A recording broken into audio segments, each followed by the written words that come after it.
Hi everyone, Alon here from Panda. We're here for another episode of Pressure Point, and I'm excited to have Mike Stopforth with us. A bit of a different take on our Pressure Point podcast. Generally, we have HR leaders in the studio with us, but today we have Mike, who cares a lot about people, but comes from more of a business mindset. So we're here to talk about leaders' role and the role that they play in creating a positive culture, looking after their own mental health, and the journey of leadership. So there's a lot to unpack. Awesome. Thanks for having me, Alon. Yeah, so thanks for being here. I think a lot of people know you, but for those that don't, do you mind just giving us a reminder about your journey, but about your background, and then we'll go forward from there. Yeah, thanks, Alon. I'm an entrepreneur by nature. I used to run an advertising agency called Cerebra. I sold that business a couple of years ago.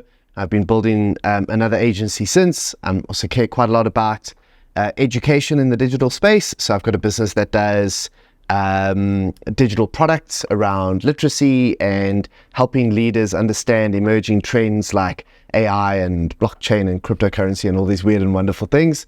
But a little known fact is, before I did all of those things, before even I thought about being in an advertising agency, I did a, what did they call it at school? An aptitude test, right? With like a career counselor.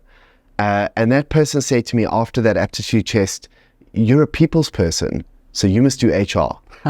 So I could have very realistically gone down the journey of talent development, and actually, not weirdly, quite naturally, it was the part of running my business that I felt most naturally drawn to and interested in. I was a terrible salesperson, but I was really good at building teams and building culture and nurturing talent. So yeah, not that far from your normal conversation, I don't think. No, that's awesome. I think, I've met a lot of people over the years from Cerebra, and I think something which does resonate across the board or is consistent across the board is the culture that you built there. And it's nice to know, yeah. That people felt that they were cared for, and it was more than, and I know it's a cliche and some people don't like it, but I think it's important, is it felt like a family. So how did you get that right? Like, what role did you take in creating that culture, especially as the team grew over time? Yeah, look, I think it's always easy in retrospect to kind of analyze how this way, and sometimes even to change the narrative about how it was created or sustained. But I think by and large, and especially in agency, people-heavy businesses, culture is going to be a fairly natural byproduct of your personality, certainly in the early stages of growth. You can't help but be yourself, especially under pressure, especially when things are tough, and that behavior will ultimately crystallize and manifest in some sort of a culture, explicit or not. And then over time, you realize that culture is a big part of what makes you a viable employer, makes you the kind of business that people would want to stay at, contribute value to, be excited about arriving at. All of these things become increasingly more important, not just because it's nice to do, but because that's how you keep a services business running and profitable. And so I started thinking a lot more about how we codified culture, how we made it real and tangible for people. And I realized, I think quite quickly, that half of the battle of leadership is just communication of those principles, those things that you decide are important to us and pillars of the value we deliver, and then consistency, just repeating that stuff over and over and over again until you're sick of hearing it yourself. But I don't think you can ever say and reinforce those things enough. And that really was the very simple formula that I think we kind of commit to at an early stage, and it really paid dividends for us. Yeah. So I just wanted to be practical. So, did you have cultural values that you try to live by? And how did you ensure that they weren't just values which existed in, a PowerPoint presentation somewhere and actually lived by the organization? I heard a client say once, we've got values, but the person who has the closest relationship to it is the person who cleans the Perspex board that they're mounted on in the entrance hall to the business, in the lobby, Look, I think values are a really interesting topic. It's a topic I love because every business has values, whether they're explicit or not. I don't know if you've ever watched Wolf of Wall Street, great movie, right? Jordan Belfort and this Stratton Oakmont business that he built, that's a business with very clear, explicit and descript values. Not necessarily great values, but everybody in that business knows what it's about, knows what they're working towards, everybody's aligned. You could place all sorts of moral and ethical question marks around it, but the bottom line is values are really about the gap between what you say you are and what you actually are. And the more explicit and specific you can be about those, and the more you can weave them into behavior, the more powerful they can be. So we called our values habits for that exact reason. And that became an acronym, and that acronym stood for have fun, act bravely, be loyal, inspire growth, take initiative, and show integrity. Those were we wanted them to be quite like you said, practical and action oriented. And then they weren't just in the PowerPoint presentation, they were the way that we interviewed people. They were the way that we evaluated performance. They were things that we told our clients about when we were pitching for new work. Every quarter, we would have something called quarterly courts, where we recognized people that had achieved, but in terms of voted for by their peers in those values. So it was, again, reinforced over and over and over again. When we did onboarding, we spoke about the values as kind of central tenets of the business, but we didn't just onboard new people. We onboarded everybody every time we did an onboarding. So an onboarding also happened on a quarterly basis. And then we would get other people in the business to talk about the importance of those values. So we really inculcated them, and to the point where they became part of the lexicon of the business beyond Craig and my direct influence. And that was when we knew we'd done something right. It became sort of canon, if you like, in the business. Yeah, I love that. I mean, never heard of habits before, but I mean, that's what you want them to be. It's something that should be coming naturally. Muscle memory, right? Exactly. Yeah. And I mean, it sounds like, you clearly achieved that. And again, testament to the countless stories from ex-staff members. I think it was saying that you lived, you didn't just preach from the ivory tower. So maybe... Fine, Lodge, we tried. Maybe just to kind of touch on a point that you're making here, I think it's two things when you're evaluating performance, right? It's the what that people do, and it's the how people do it. And another point is, well, how do you also ensure there's accountability, right? Because it's quite easy to be a nice guy, right? And kind of let people have freedom, but you also need to hold them accountable. So how do you get that balance right and kind of get those cultural values, living or modeling positive behavior, not negative behavior? So one of the things we realized around accountability is that it's one thing measuring someone's performance mapped against a job description that was issued to them on day one, or as evaluated by their 3 closest colleagues. But there was something else to be said around how quickly services businesses tend to grow and change, and how deeply those businesses are affected by the types of work and clients that you're doing work with. And I don't want to be presumptuous that this is the same for every type of organization. That's why I'm being quite specific about service-oriented businesses. But what I realized was a lot of people in our organization didn't fully understand how their contribution made a significant difference to the big picture. So number one, they might not have even known what the big picture, what are we trying to achieve?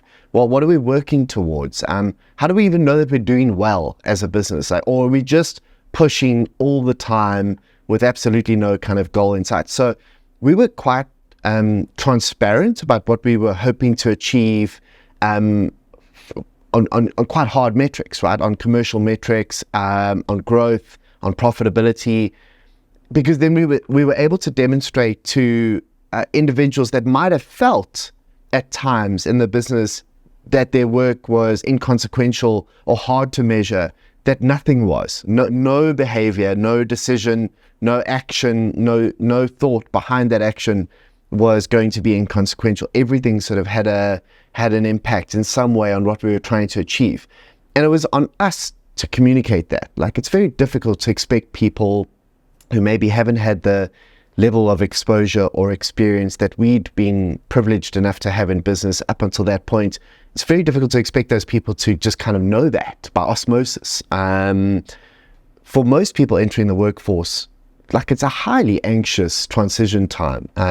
We're so, for good or bad, we're so defined by our professional choices and careers that, a big change in what you do and who you work for has a significant impact on identity. And like, I think it's easy to forget that sometimes when you've worked through and up the echelons of business and you're comfortable and you're benefiting from all the perks and all that, the upside of power that comes with the upper ends of those hierarchies. But like, it must be really tough starting again and starting anew and learning a new way of doing things and bringing your reputation and your track record to bear in those environments. So I think we realized how important it was from very, very early on to provide people with that sense of belonging, and not a belonging like this is how you alignment. fit in. Alignment. Context. You are this piece in this very big puzzle, but without that piece, the puzzle looks really weird. And I suppose what we trusted was that we were doing the job of hiring mature adults who were knowledge workers, who were like able to kind of infer for themselves some of the responsibility that came with that. I think if you have to parent your staff, there's something else going on there and some other kind of psychological, social dynamic that probably needs to be interrogated at a deep level. So trust was important. Yeah, it's important. And I think people lose sight of how do you provide that context, right? How do you ensure that people know, well, this is my day-to-day and this is how it fits into that larger puzzle? Yeah, sure. And how did you do that? I mean, how did you get people bought into, one, that big vision, and two, like understanding, well, this is what I'm doing in my day-to-day and how that fits into that big vision? Well, I mean, if I want to get really explicit, I mean, like, I know this is going to sound strange, but we told them how we made money.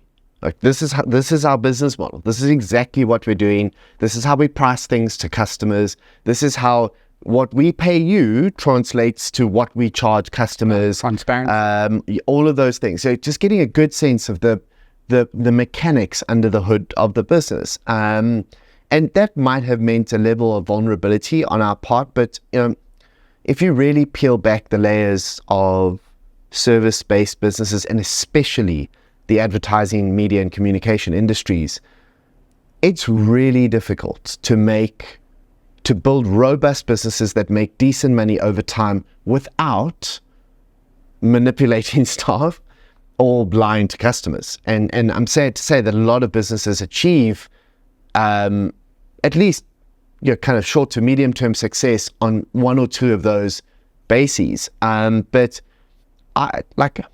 maybe it was arrogance, and maybe I sound sanctimonious saying this, but I was also kind of like, it was almost a dare.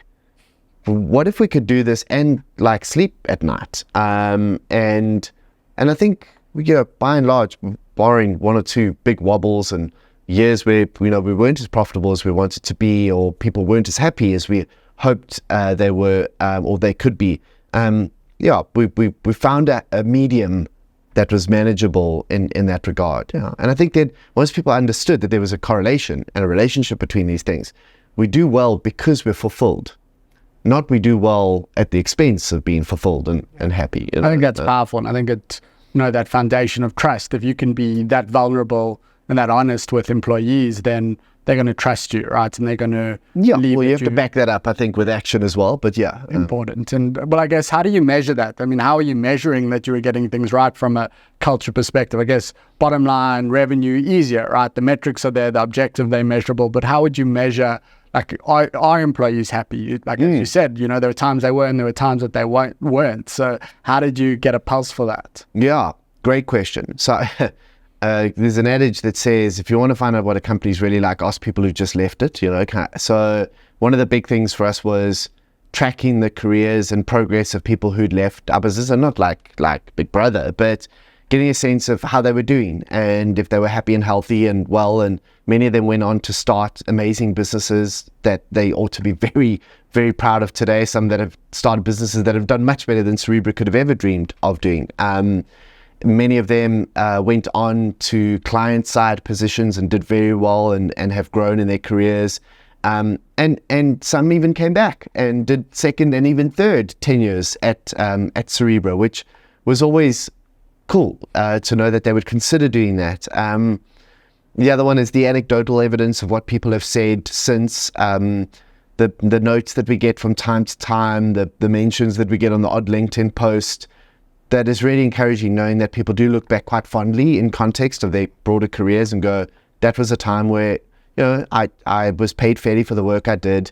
I grew, I learned things, and I left hopefully a more whole, healthy human being than when I and that will absolutely not be true for everyone. I know that for a fact. I think if your business is all things to all people, then it's also probably not doing its job. There are some people who you will never be able to connect with, or there might just be kind of our way of doing things, or our personalities will kind of cause friction. So I think you can obsess to the point of paralysis over making everybody happy, and that's probably not a good idea.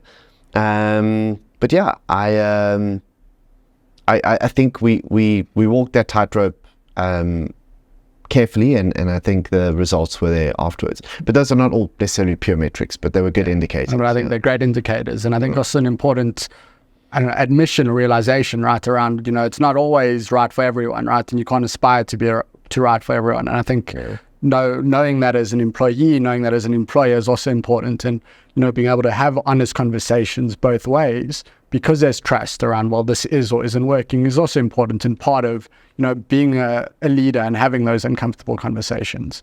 Yeah, I think that's part of the adult journey, right? Like, we eventually realize we are who we are, and we reconcile and kind of connect with that and in an authentic way. And then we realize there's maybe some relationships in our life that aren't healthy for that, and that can often lead to some quite tough conversations. But I certainly grew up as a type 2 on the Enneagram, kind of a helper by trade, desperate to do what I could to make other people's lives easier. And that's a wonderful gift, but also can be quite a destructive personality trait if it's not managed carefully and in a healthy way. So you can be so obsessed with making everybody else happy that you run out of appreciation for yourself. So yeah, I think it's a skill to hone and develop. Yeah. Yeah, the 2 points there I want to double down on. I think the first is, you started up front that, part of your passion is helping people, developing people. I think that is something that you got right, you continue to get right, is that talent management, that talent development. What are some of the things that you feel you did right, then now, to help young talent succeed and grow within the organization?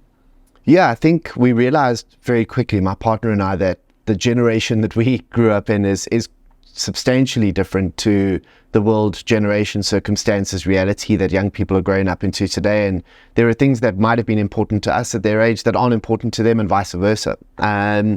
I thrive in structure, so my solution to this was to create a lot of structure and certainty.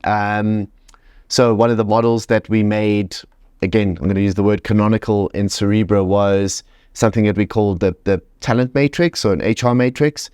Talent matrix definitely sounds better, but essentially it was a standardization of seniority and earning potential against verticals in the business. So one of the things we noticed in the advertising industry was some role descriptions or verticals, creatives versus client service people versus strategists.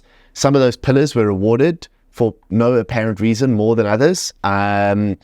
The one that would maybe be obvious is development resources, which were a little bit more scarce and considered more premium, were earning on average more than their peers with the same amount of experience. But apart from that, very obvious explanations. There was no real explanation for the other ones other than kind of just folklore, right?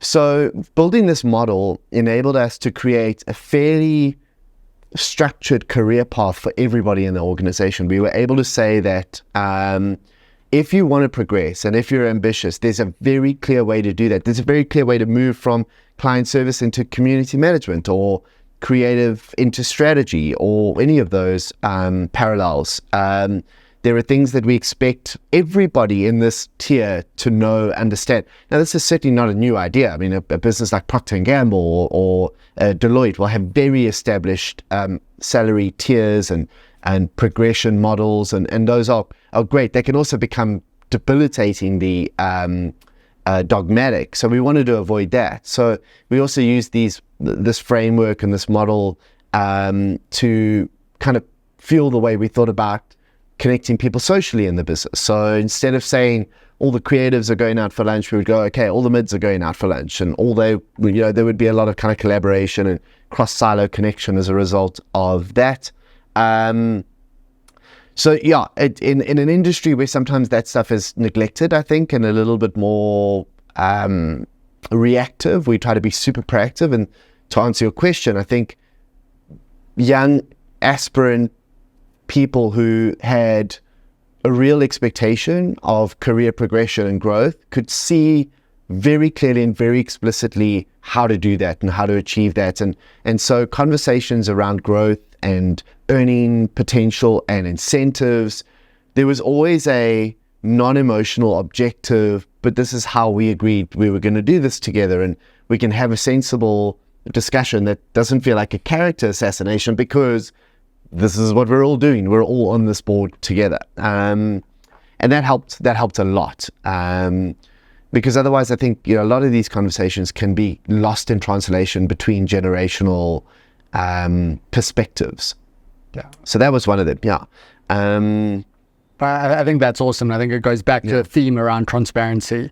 But what I also love about it is getting people to think more broadly about their careers. I think, if you start off as a creative in the industry and you think your only way to grow is to continue along that creative path, then that's the only way you're going to think you can grow. But you automatically becomes quite limiting. Yeah. Exactly. You're helping people know and making it quite transparent and quite clear around, well, you can start off in this box, but you can find yourself in a completely different space in the future. So it's just broadening those horizons. And I don't think it's easy for people to kind of take that step back and look up. Yeah. So quite powerful in helping people think about their own career development. Yeah. I think we also realized that one of the mistakes services businesses make is that we assume that everybody wants to be a manager. Like you reach a level of seniority, and then the next step is now you have a team. And I think we realized quite quickly that there are a lot of people who don't want that. They just want to become extraordinarily good at the thing that they do at a premium level, at an exceptional level. And if, I, as one of the best graphic designers on the planet, can do the work of 10 juniors, for the same time, and then I probably should get paid that without having to manage a team of 10 juniors, which I don't really want to do. So we realized quite quickly that we had to create space for specialism and expertise, and not everybody's a generalist, not everybody loves working with groups of people. And so the career paths also created tendrils for specialization versus kind of team-oriented or management-oriented. So almost like consultants versus managers. And then I think also creating the space to hear about what was really important for that generation of talented individuals. My business partner must be credited with this. It was one of his best ideas ever. He brought into, when we merged our businesses, brought into the merger a concept called BBGs, which stood for be brief, be bright, and be gone. And it was essentially what we would call today an all hands or a town hall model. We've borrowed that from San Francisco, but it was an hour meeting every Friday morning at 8:30, and it was the only non-negotiable thing in the Cerebra diary. Pretty much everything else could be compromised on, but for 13 years, BBGs were gospel, and starting on time was important to us. The BBG was split into 4 15-minute slots. Anybody could propose a BBG topic. They could present on a client case study, a book review they were doing, or why they were really interested in exploring psychedelics. It could be anything. The new puppy that they got. The onus was on them to use that 15 minutes as productively as possible, because they knew that their employees their employees, their colleagues would all be there paying very close attention to what they were doing. Everybody respected, admired, and valued the time that we had together, and we learned a ton from each other in those moments. So creating those spaces for interaction and learning and sharing, and then Craig and I using those moments to also do the important or tough conversations, just meant that we reduced the amount of anxiety around the conversations that we had to have that might not have been easy, but also gave everybody equal footing in terms of a platform for engagement and growth. So yeah, acknowledging that everybody has value to offer and then creating a platform for it was a big part of the value he brought to the business. That's awesome. And I think just contributing back to your connectedness as well across the organization. Yeah. Maybe just touching on, you advertising agency is stressful, right? It's, services business. It's often tight deadlines, long hours, that starts to take a toll. And I want to touch on two things. And you've touched on the one briefly, but one, how did you ensure that the team could handle that, right? It's a stressful environment and you're asking a lot from them. And I think you've created that positive culture, but how did you provide them with care at the same time? And I think that was part of the culture, but was there anything else that you did to ensure that they could thrive under that pressure in a consistent manner? Yeah, so I guess the question there is, why are advertising businesses known to be, why is there this hashtag agency life mantra around, if you're going to work in advertising, you're going to work 12-hour days and it's going to be insanely stressful? That's just part of it, and I think the reason is because of some of the stuff I mentioned before, is that there's this endemic dysfunction in our industry where there's a power imbalance between the client and the service provider that maybe is not the same for a Deloitte or an Accenture or a McKinsey or whatever it might be, and the same clients offering a similar sort of model. There is a sense of, we can't run this business profitably unless we squeeze every last ounce of productivity out of our employees. So if I'm billing somebody out at 6 hours a day, we can't be profitable. So I've got to bill them out at 9 hours a day or whatever it might be. And then the third, I think, factor was the thing I mentioned earlier on, where people don't actually understand how their work contributes towards the value creation potential of the organization. So the first two, I think, are not the responsibility of the employee to fix. If I can't build a business that can sustainably report revenue growth and profitability while staying within the constraints of not just labor law, but also what I deem to be a reasonable expectation of an adult human being's awake hours, and I didn't want people to hate working at our business or feel like they were beholden to a condition that was borderline slavery. I didn't think that, I just didn't imagine that being the kind of business that I wanted to be a part of or lead. So really, we had to then put the pressure back on ourselves and go, well, how do we create the kind of organization that can build reasonably and competitively, report a profit, but also not expect people to murder themselves and what we expected from people was what was within the constraints of labor law. We needed 7 productive hours from them a day. And then when people said, well, Mike, I can't do this because I'm stuck in 3 for 4 hours of meetings, we went, okay, we need to fix meetings. Meetings are broken in our business. How do we do that? We kept going, okay, well, there must be a better way to do this that allows people. Does that mean that people never work late hours at Cerebra? Absolutely not. Of course they did. Of course we would have high pressure situations around pitches where all of a sudden everybody was scrambling to get work done within ridiculous time frames. Did we always navigate the power imbalance between ourselves and clients in a healthy way? Absolutely not. We would take a lot of abuse. We would be part of the cattle show that pitching often is. But we were always trying to find a better way, a more productive, a more constructive way to do it.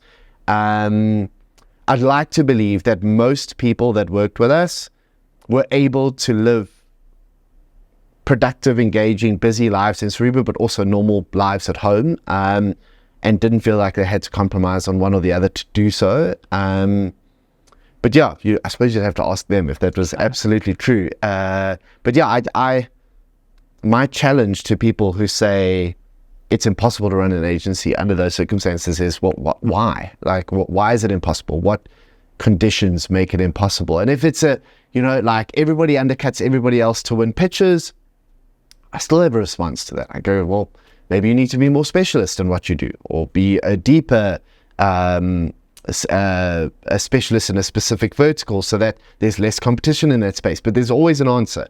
There's always a way to do it better. But I realize now I sound like I'm preaching, so I've got to be careful. No, but I think it's important you question the status quo, right? Whether it was internally or externally, right? Ensure that time's well spent and you're being efficient and you're output based versus clock watching, which I think a lot of organizations fall into the trap of, kind of watching the clock and not actually worrying about, well, is the output there? Are people working efficiently? Are they? Then I'm parenting people, right? Exactly, which you weren't doing. I think, the kind of closing question, this could be a podcast in itself, and you touched on this point was, well, being a leader, right? Being an entrepreneur, and, I think, again, we could have 3 more podcasts about your journey post Cerebra, your journey as an entrepreneur leading Cerebra, and on everything else that you're doing in the digital transformation space. But just, focusing on being a leader, being an entrepreneur in your own mental health and mental wellness, right? Like, you're carrying a lot, right? I mean, it's clear hearing you, like you cared about your team, right? And, caring about a team that big, worrying about their development, worrying about, these conflicting objectives of, well, we need to drive revenue, but we need to treat people fit. Like, all those things are tough, right? How did you prioritize yourself and look after yourself?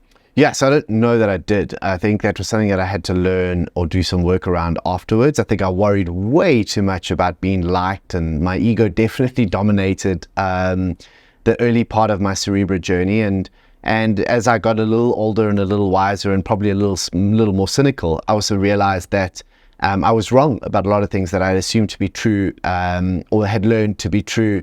And I guess, again, that's just part of the journey of adulthood. When we're presented with those types with data like that, we either choose to double down on what we believe is the sole narrative that defines our worldview, or we go, okay, well, maybe there's some nuance here, and I need to kind of think about that.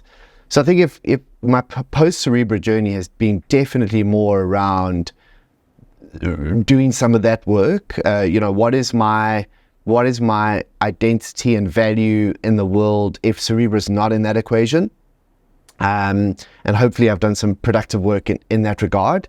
But yeah, I think that's the journey of leadership. I worry that one of the definitions of leadership that we've become so accustomed to in the world is one that kind of embraces this my way or the highway, command and control, autocratic style. And I'm not saying that doesn't work. There's overwhelming evidence that can work and be enormously successful. In fact, you could even be the president of the United States with that approach to leadership. My question is whether or not long term, that's the most sustainable way to run organizations that promote profitability and health and minimal impact, but negative impact. When I start thinking about the importance of all of those things and the world that I want my kids to grow up in, thinking about being a more considered and nuanced leader definitely comes into the frame of reference. So yeah, I've been trying to understand better what that actually looks like. Well, it seems like you're getting it right, and I think you do find that balance. And definitely, I mean, I think we've spoken a lot about Cerebra, but I think your own reputation is not Mark from Cerebra, it's Mark as Mark, right? And I think that's testament to what you built there, but also testament to who you are as an individual and as a leader, regardless of what brand is standing behind you. So, thank you for your time. Thank you for sharing insights. As I said, I think thanks very much. A lot more that we could be unpacking, and hopefully we'll have you back. But hopefully everyone who's listened has enjoyed, has learned a lot. I think this is really a masterclass in building a positive culture, building an organization, leading with care, and getting that balance right around driving growth and profitability, but also caring about your people. So with that, thank you, and thanks again to Mike. Thanks very much. Cool.